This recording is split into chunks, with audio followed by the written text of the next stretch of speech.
कावूणनमोकारम् अर्हन्ताणं तहेवसिद्धाणम् आयर्यौवध्यायाणं लोयम्यसब्बसाहूणम्।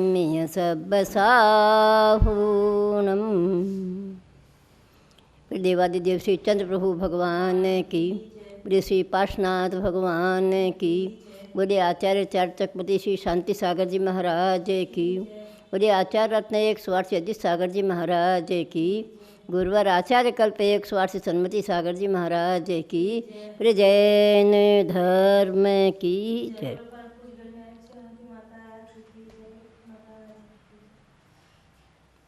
ये संसार हमारा एक समुद्र है, अथाह इसमें पानी भरा हुआ है। बहुत सारे इसके अंदर मगरमच्छ भ्रमण करते रहते हैं। ठीक इसी प्रकार से इस संसार के अंदर इस समुद्र में भ्रमण करते हुए इस जीव को अनंत काल बीत चुका। कभी इसे नौका का सहारा नहीं मिला, इसलिए इसे मगरमच्छ आदि दुख देते रहते हैं अथवा भक्षण कर जाते हैं। इसी प्रकार से हमें उस समुद्र के अंदर घूमते हुए जीवन की एक नौका समझ करके इसको उस नौके पे बैठाने का प्रयास करें। शरीर हमारा नौका है, जीव हमारा उसके अंदर बैठकर चलता है। परंतु हमारे आचार्य कहते हैं कि नौका, जीवन की नौका पे सोच समझकर बैठने का प्रयास करो। जब तक हम सोचेंगे नहीं तो उस नौका से भी आप डूब जाओगे। इसलिए कहा है उस नौका में सोच समझकर बैठो। अगर नौका चलती है तो किनारा नहीं, और जब डूबती है तो सहारा नहीं। दोनों चीज़ें इससे नहीं मिल पाती।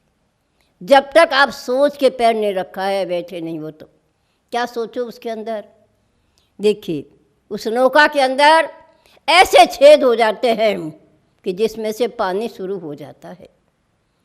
यह शरीर हमारा नौका है, जीव उसके अंदर बैठा हुआ है, परंतु इस शरीर के साथ क्या हुआ? मिथ्यात्व, अवृत्ति, प्रमाद, कसाय, योग, इस प्रकार के इसमें छेद होते चले गए।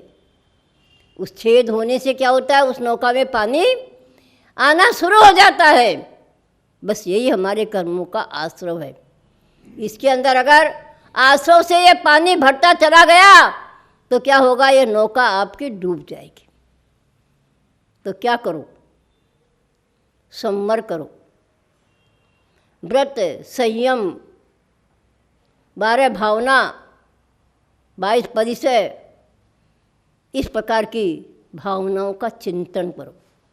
भगवान की भक्ति करो, देव शास्त्र गुरु के प्रति श्रद्धा रखो। इससे क्या होगा? हमारे कर्मों का आश्रव आना रुकेगा। जिस प्रकार कमरे के खिड़कियां होती है, हवा आती रहती है, तो क्या करते हैं? बहुत ज़्यादा जब आंधी चलती है तो क्या करते हैं? खिड़कियों को बंद कर देते हैं, हवा आना बंद होता है। इसी प्रकार से अगर हमारे साथ जो आश्रव ही आते चले गए और हमने संवर नहीं किया तो पानी कभी रुकने वाला नहीं है, और ये आपकी नौका पानी भरने से डूब जाती है।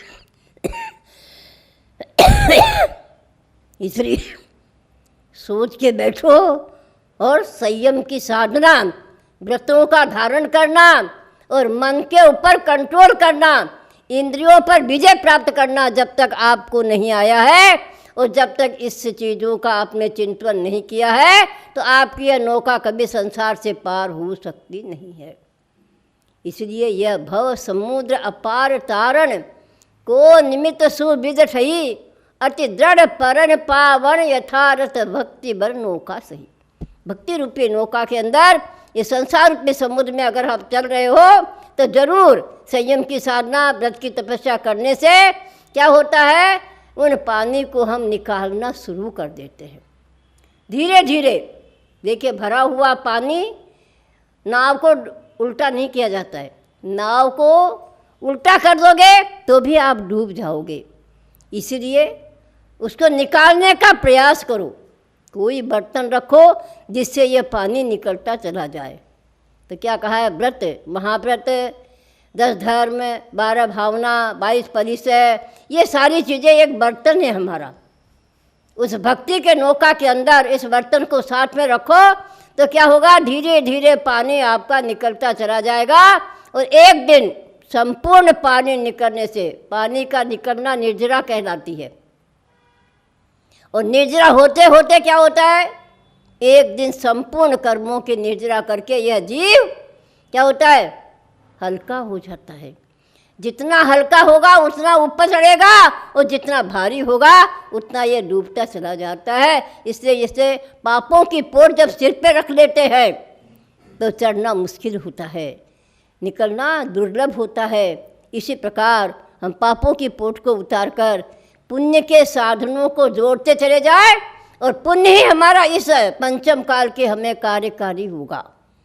पुण्य से ही हमें स्वर्ग मिलेगा और स्वर्ग से ही हम चाहे विदेश क्षेत्र चले जाएं, भगवान के साक्षात सम्मोषण में विराजमान रहे और वहाँ पर हम उनके दर्शन करें, भक्ति करें, भावना करें, तो क्या होगा, कर्मों की निर्जरा होती चली जाएगी। आज इस पंचम काल में निर्जरा का निषेध नहीं, मोक्ष का निषेध है।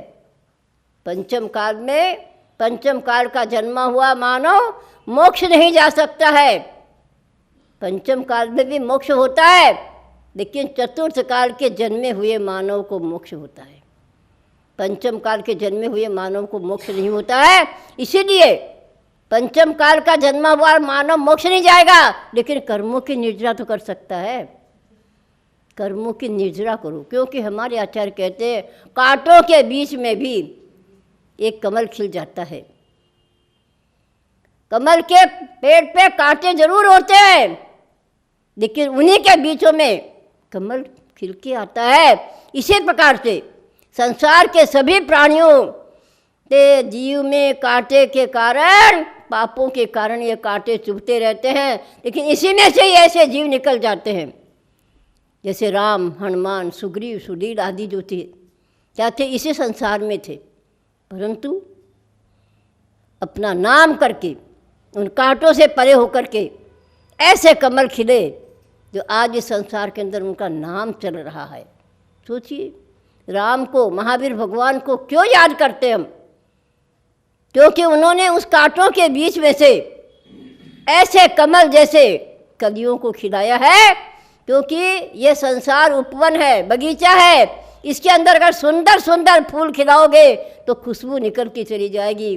फूल स्वयं नहीं कहता कि मेरी खुशबू को सूंघने के लिए तुम उपवन में आना, नहीं, खुशबू उसकी स्वयं फैलती है। इसी प्रकार इस संसार रूपी अटवी में, जंगल के अंदर, समुद्र में यह जीव अनादिकाल से चला आ रहा है।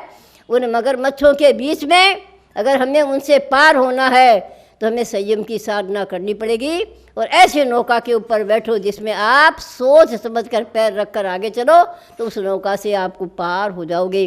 जितने भी तीर्थंकर हुए हैं, महापुरुष हुए हैं, इसी औदारिक शरीर से पार हुए हैं। यह औदारिक शरीर मानव के लिए यह तन पाए, महातप कीजिए, या में सार यही है। यह औदारिक शरीर को पा करके तपस्या करो, संयम की साधना करो, जिससे क्या होता है, इस शरीर से हम उस नौका में बैठ करके संसार समुद्र पार कर सकते हैं। इसीलिए सबको मेरा बहुत बहुत मंगल आशीर्वाद है।